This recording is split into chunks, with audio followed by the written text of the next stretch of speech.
नमस्ते मित्रांनो, मैदान रिपोर्टरमध्ये आपल्या सगळ्यांचं स्वागत आहे। आपण आलो आहोत मित्रांनो पुणे जिल्ह्यातल्या भोर तालुक्यामध्ये भोर सिटीमध्ये। मित्रांनो, या ठिकाणी दिनांक 3 मे रोजी भव्य दिव्य अशा ओपन बैलगाडी शर्यतीच्या मैदानाचं आयोजन करण्यात आले। या मैदानाच्या स्वरूप कसं आहे, नियम अटी कसं आहे, हे सगळ्या मुलाखतीच्या माध्यमातून पाहणार आहोत। पण मित्रांनो, तुम्हाला या मैदानाची खासियत सांगतो। त्या भागामध्ये जी मैदान होतात त्या मैदानामध्ये आदत वासरू किंवा जे अंधारातले चेहरे आहेत, नवीन बैल उजेडात येतात, हे अशी मैदानं भोर तालुक्यामध्ये होत असतात। त्यामुळे असंख्य बैलगाडी चालक मालक या मैदानाला उपस्थित राहतात। हे मैदान ओपनचं आहे आणि याचं प्रथम पारितोषिक 1 लाख रुपये आहे आणि प्रवेश फी 1000 रुपये। आणि मित्रांनो, विशेष म्हणजे गट पास होणाऱ्या विजेत्या बैलमालकाला सन्मान चिन्ह दिलं जाणार आहे। त्याच्यामुळे या मैदानासाठी मोठ्या संख्येने उपस्थित राहा आणि या कार्यक्रमाची शोभा वाढवा।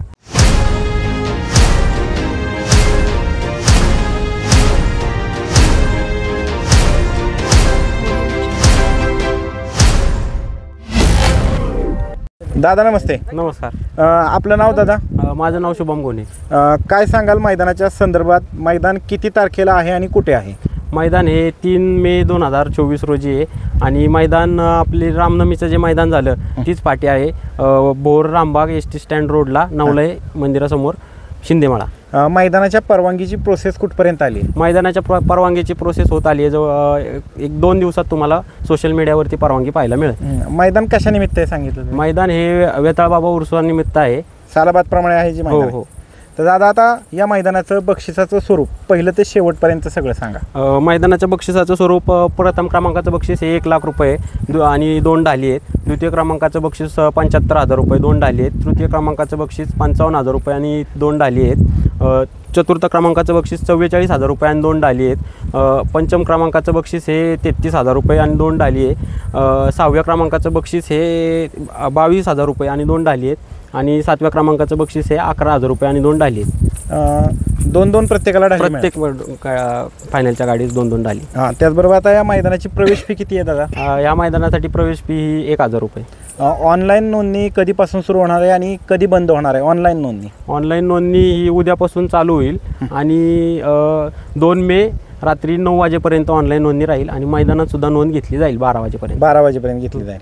तर तुम्ही एक आयोजक या नात्याने महाराष्ट्रातील तमाम बैलगाडी चालक मालकांना काय आव्हान कराल? आयोजक या नात्याने मी तमाम बैलगाडी चालकांना मालकांना अशीच विनंती करेल की मोठ्या संख्येने उपस्थित राहा। मैदान हे पारदर्शक होणार आहे। दादा नमस्ते। नमस्कार। आपलं नाव दादा? भूषण सुभाष बांदल। काय सांगाल मैदानाच्या संदर्भात? तुमचं हे कितवं वर्ष आहे यात्रेचं? सालाबादप्रमाणे आपल्या वेताळबाबाच्या यात्रेनिमित्त आपण इथं मैदान भरवतोय आणि आपले 3रं वर्ष आहे। 3रं वर्ष आहे। बरं, आता मैदानाकडे वळूयात आपण। मैदान कसं आहे हे जाणून घेऊया। हे मैदान कुठे आहे एक्झॅक्ट लोकेशन? मैदान भोरमध्ये रामनवमीची फाटी। हां, आणि किती मैदान होऊन गेलेली तिथं? ह्याच्या आधी 5वं मैदान, हे आपलं 5वं मैदान आहे आणि ह्याच्यानंतर पण अजून 3 मैदानं होणार आहेत। 3 मैदान होणार। बरं, आता मैदान कसं आहे? रानात माती कशी आहे? मैदान ओपनचं मैदान होणार आहे। हां, रान काळवट रान आहे। एकूण मैदानामध्ये किती फाट्या आहेत? फाट्या 7 फाट्या आहेत। 7 फाट्यांपेक्षा जास्त जागा आहे पण आपण 7च फाट्या पाडल्या। बरं, आणि मैदानाच्या फाट्यांचा पल्ला किती आहे फुटामध्ये? पल्ला आपला 900 फूट पल्ला। 900 समोर थांबायला जागा प्लस 700। आणि पाठीमागं सुट्टीला एकाच वेळेस किती गट बसू शकतात? एका वेळी 5 गट बसू शकतात।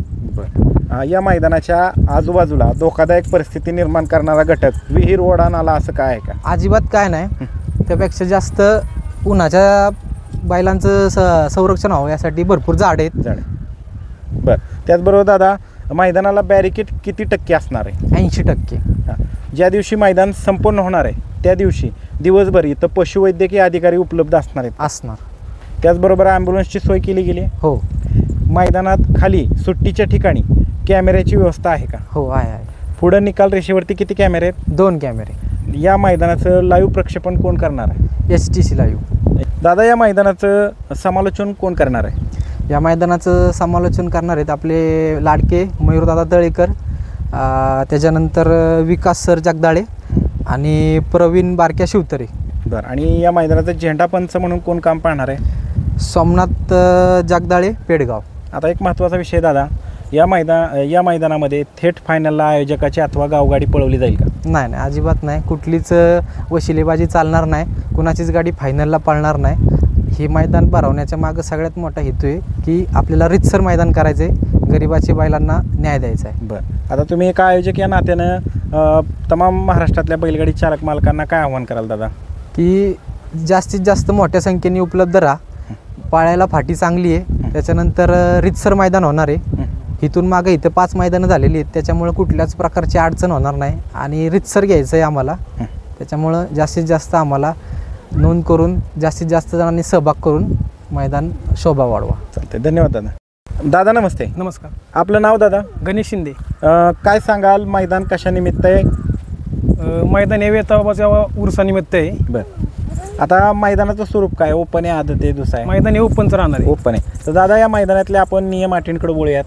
या मैदानामध्ये बैलाच्या कुठल्या अवयवावरती निकाल दिला जाईल? बैलाच्या पायावर निकाल राहील. त्याचबरोबर गटाला सामना झाला किंवा सेमीला सामना झाला तर कसा निर्णय असणार आहे? गटाला सामना झाला तर गाड्या परत सोडल्या जातील आणि सेमीला सामना झाला तर ते गाडा मालकांच्या संगनमत झालं तर ठीक, नाही तर परत गाड्या पळवल्या जातील.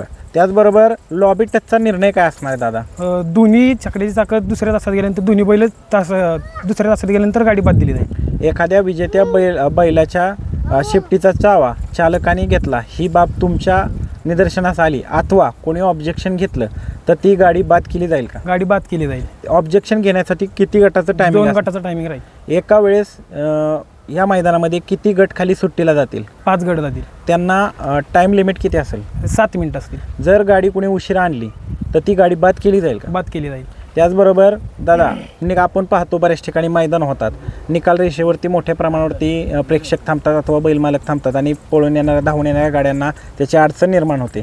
तर त्यासाठी पब्लिक कंट्रोल करण्यासाठी तुमच्या आयोजन कमिटीने कसा निर्णय घेण्यात आला, काय करणार आहात? त्यासाठी आमची जे आयोजन कमिटीची पोरं तिथं राहणार आहेत आणि 700 फूट बॅरिकेड, त्यामुळे काही प्रॉब्लेम येणार नाही. बैलांना पुढे निकाल रेषेवरती कसलाच त्रास होणार नाही. कसलाच त्रास होणार नाही. दादा, आता ओपनचं मैदान तुम्ही घेताय, स्वच्छ सूर्यप्रकाशामध्ये आम्हाला या मैदानाचा फायनल पाहायला मिळेल का? हो, तुम्हाला स्वच्छ सूर्यप्रकाशात फायनल बघायला मिळेल आणि हे मैदान संपूर्ण अखिल भारतीय बैलगाडा संघटना भोर तालुका बैलगाडा संघटनेच्या अंडर आहे.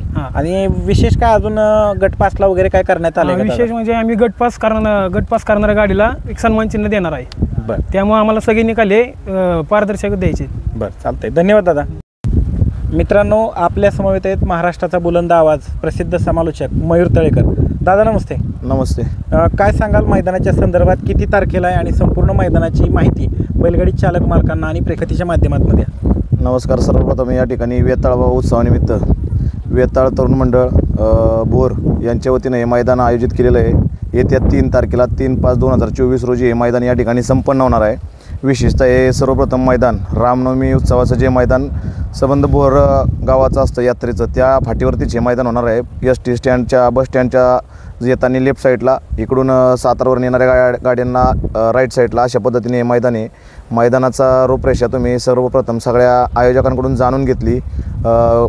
फाटीचं अंतर असेल, आतमधलं फाटीचं अंतर असेल, पुढं थांबायला जागा असेल, खाली किती गट थांबणार आहे, ते सर्व आढावा आता आयोजकांनी आपल्याला एकेकाने सांगितलेलं आहे. बक्षिसाचं स्वरूप कशा पद्धतीने आहे, 1 लाख ते शेवटच्या गाडी मालकाला 11,000 रुपयापर्यंत हे बक्षीस देण्यात आलेलं आहे. गट पासला या ठिकाणी सन्मानचिन्हसुद्धा देण्यात आलेलं आहे. बक्षीससुद्धा या ठिकाणी चांगलं आहे. मैदान पळण्यासाठी गाडी मालकांना अतिशय सुंदर आणि चांगलं आहे. या फाटीवरती मला वाटतं हे 5वं मैदान असेल. याच्यानंतर सुद्धा या फाटीवरती भरपूर मैदान होतील. त्याचबरोबर या मैदानाची रूपरेषा, कशा पद्धतीनं मैदान घेतलं जाणार आहे, गट सेमी फायनलच्या चिठ्ठ्या गाडी मालकांच्या हस्ते काढल्या जातील. कुठल्याही गाडी मालकावरती अन्याय होणार नाही. नियम अटी सांगितलेले आहे. दोन्ही बैल दोन्ही चाकं दुसऱ्या तासात गेल्यानंतर गाडी बाद आहे. त्यानंतर निकाल बैलाच्या पायावरती दिला जाणार आहे. त्याचबरोबर या ठिकाणी कॅमेरा असतील, स्क्रीन असेल, सगळ्याचं या ठिकाणी नियोजन केलेले आहे. पशुवैद्यकीय अधिकारी असतील, डॉक्टर लोक असतील, सर्वांचा या ठिकाणी गाडी मालकांचा विचार करून हे मैदान या ठिकाणी घेण्यात आलेलं आहे. त्यासाठी संबंध महाराष्ट्रातील गाडी मालक, चालक, संपूर्ण महाराष्ट्रातील बैलगाडी मालकांनी या मैदानासाठी येत्या 3 तारखेला या ठिकाणी जास्तीत जास्त संख्येने उपस्थित राहून या मैदानाची शोभा वाढवायची. मैदानामध्ये फक्त 7च फाटे आहेत आणि या ठिकाणी 14 फुटाचा अंतर गाडी मालकाला पळण्यासाठी अतिशय चांगलं आहे आणि रेवट्याचं रान असल्यामुळं बैलगाडी मालक या ठिकाणी आवर्जून उपस्थित राहतो. त्याचबरोबर हे मैदान ओपनचं राहणार आहे. तरी संबंध महाराष्ट्रातील सर्वात जास्तीत जास्त संख्येने या ठिकाणी येऊन या मैदानाची शोभा वाढावी. त्यापूर्वी या ठिकाणी या मैदानाची परमिशनची प्रोसेस ज्या पद्धतीने आयोजकांनी सांगितले त्याप्रमाणे 2 दिवसामध्ये आपल्याला सोशल मीडियावर आपल्याला ग्रुपद्वारे पाठवली जाईल.